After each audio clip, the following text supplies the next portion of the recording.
Hey guys, welcome back to my channel, or welcome to my channel if you are new here. We started a story about a girl who went on a trip with her boyfriend Sean, and things turned out a little bit scary.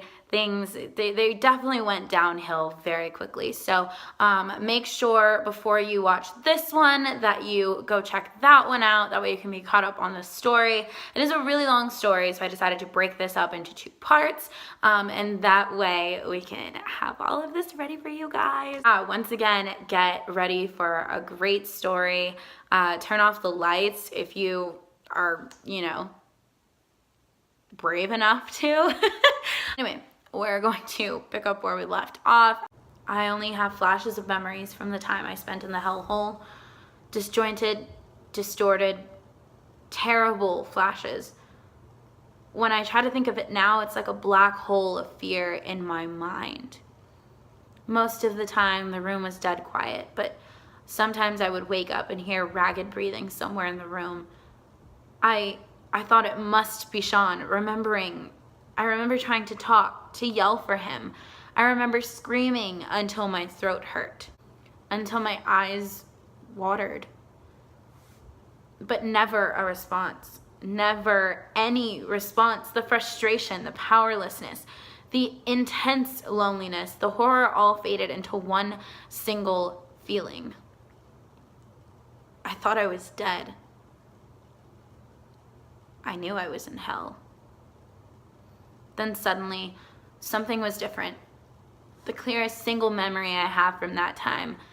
I don't know what happened. If the man made some mistake, or if he did it on purpose to screw with my mind, to torture me further, whatever the reason, he was slower. He stayed in the room longer. My eyes could adjust to the light. I saw him for the first time. I don't remember what I thought when I saw that face. I don't remember if I screamed.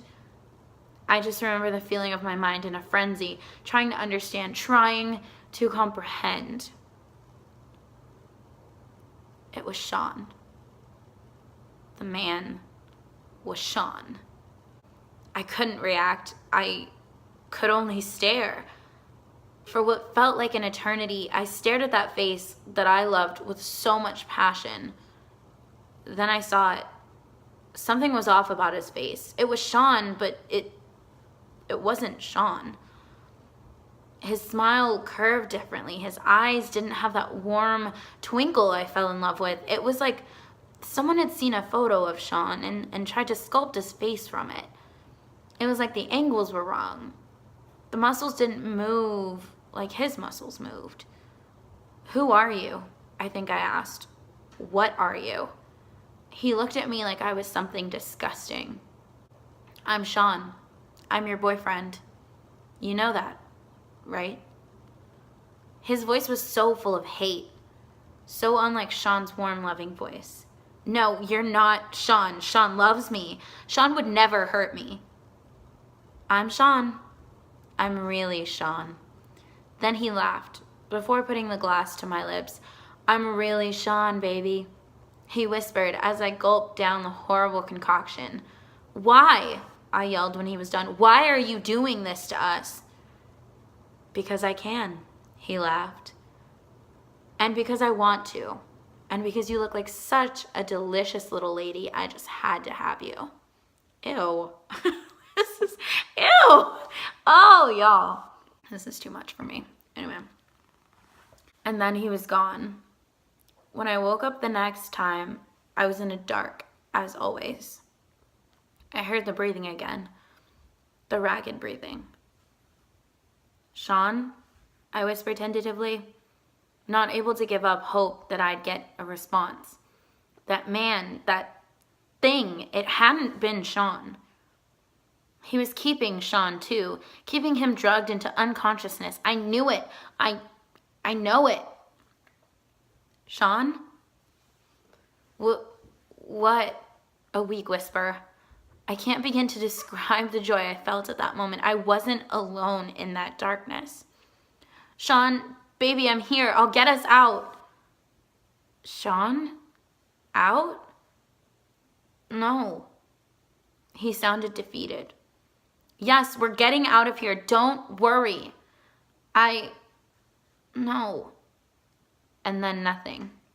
I kept trying to talk, but there was no response. I attacked the rope with new vigor. I had to save us both now. Something evil was holding us, doing something terrible to us. What was that? What was that thing? Why was it wearing Sean's face? It had been some sort of shapeshifter, a demon. He was wearing Sean's face to torment me, to break my spirit. I didn't know what kind of nefarious plan it had, but I wasn't hanging out to find out. Hearing Sean's kind voice had changed something in me. I attacked the knot with a new vigor. Finally, my sore fingertips managed to shift something in the knot. I can't describe how wonderful that felt. It might have been the best feeling in my whole life. That first sliver of hope after days, weeks, years, centuries in that hole. I was free. I would be free. Another painstaking infinity, and the knot was loose. My hands were free. I was getting out of there. I felt the thing around my neck. It was a simple dog collar. I opened it like a belt. Easy. I fumbled in the dark for the knot that tied my legs together. I worked on the knot in a quiet panic, the dull dread that the man would come back before I got loose looming over me. But then, suddenly, the knot gave and I was free. Carefully, I got up. It had been days since I could last feel my legs. The pins and needles I felt when putting weight on them were like a whole new form of torture.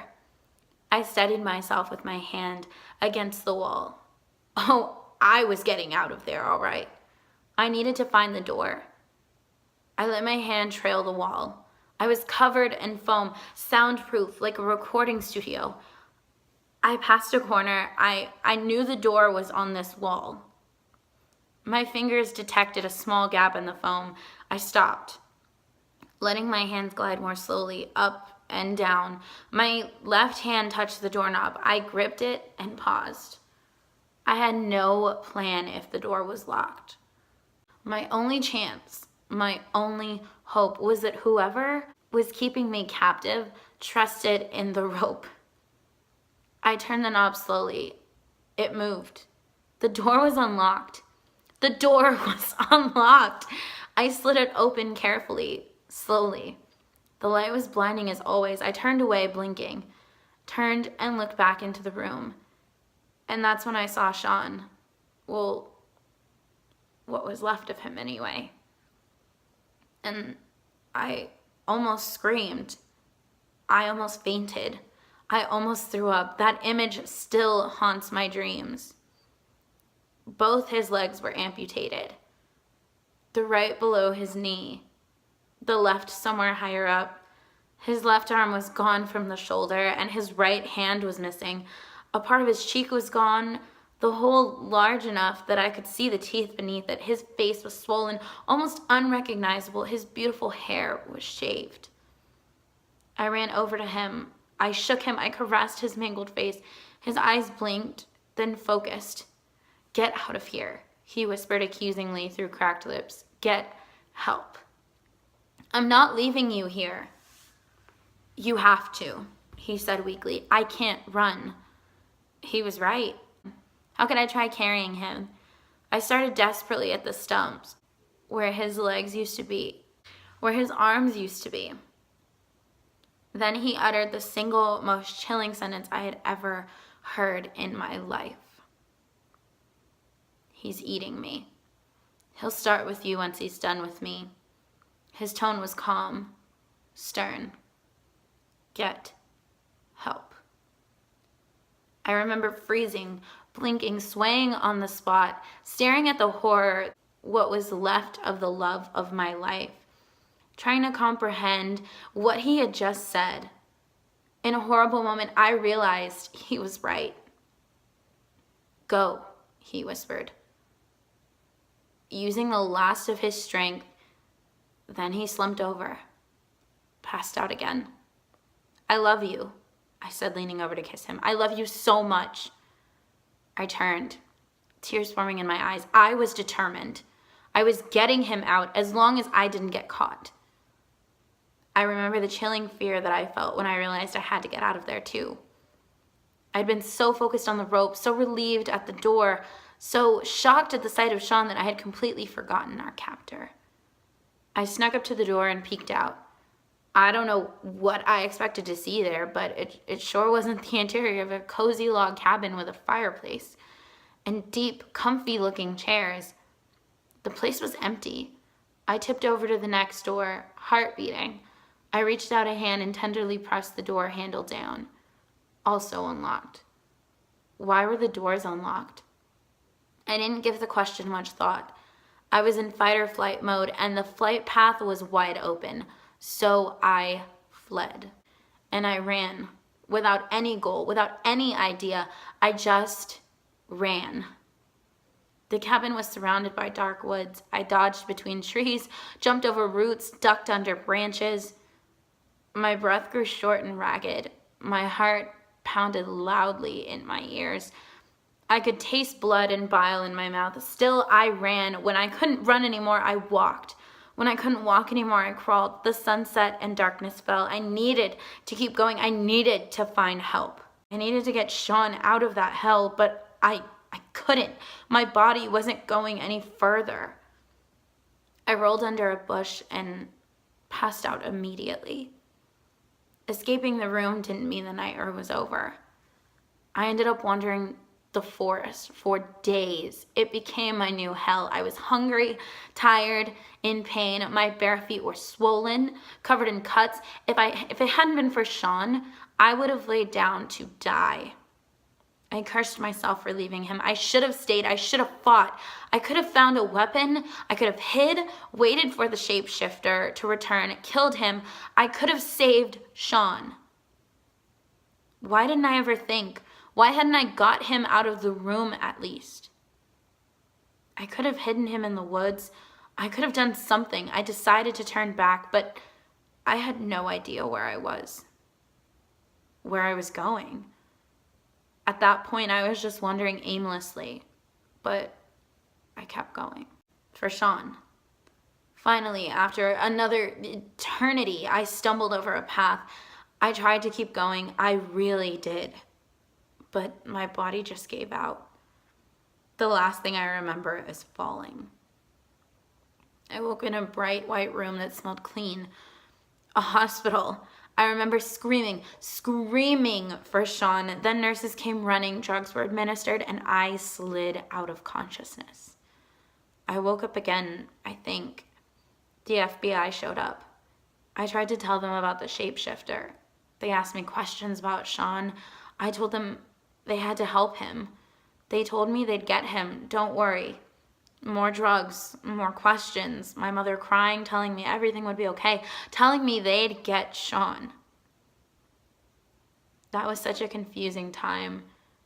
Reality and nightmare faded together. I didn't know what was going on. Now I know more. I was found 2 weeks after Sean and I left for the trip. We had set out for the cabin in Washington, and I was found on a hiking path in Southern California. Our car was never found. Sean was never found. I do remember the moment I realized that the FBI didn't believe my flesh-eating shapeshifter story. I think that might have been the worst moment of my whole ordeal. In hindsight, I'm not surprised that they didn't believe me. I know I must have sounded crazy. In their version of events, it was Sean all along. He had been spotted at a gas station after I'd been missing for a week. They showed me the tape. I told them it was the shapeshifter. They had exchanged worried glances. I pretended not to notice. They told me that his name was fake, that there were no records of him anywhere. They couldn't find any family, and he didn't have any friends at the bar or anywhere else as far as they knew. He had set up a whole fake life so that he could take me to the woods and disappear. They said it sounded like he was grooming me or something. Well, I knew better. Sean loved me. He had always loved me. He had always been a lone wolf. He told me that. He had some friends from his childhood he was still in touch with. I didn't know them or their names. I had never met any of them, but then he had never met any of my friends. I didn't think it was strange at all. We spent all our time together anyway, and we didn't talk about the past. We talked about our future. They seemed to think that Sean was some sort of psychotic serial killer. That was the most ridiculous thing I had ever heard. Sean was the best thing that ever happened to me. At first, I didn't really care if they believed me. They were searching for Sean. That was all that mattered. When they found him, it'd be pretty clear that he hadn't amputated his own body parts, but then I learned that they weren't searching for the cabin. They told me he wouldn't be there anymore. He would be on the run. On the run? He didn't have legs anymore. I remember screaming at them, screaming for them to save Sean. When I tried to sneak out of the hospital to save Sean on my own, I got moved to the psych ward. The closed psych ward. Another hellhole. Another prison where days turned to weeks, which turned to centuries. Doctors trying to convince me that I was crazy, that I had invented the shapeshifter story because I couldn't handle the truth. The truth that Sean had kidnapped me, tortured me. They told me that my mind had broken where I saw that it was Sean holding me. They told me shapeshifters don't exist. When I got better at lying, they let me out. It had been months. I didn't bother searching for Sean. He was dead.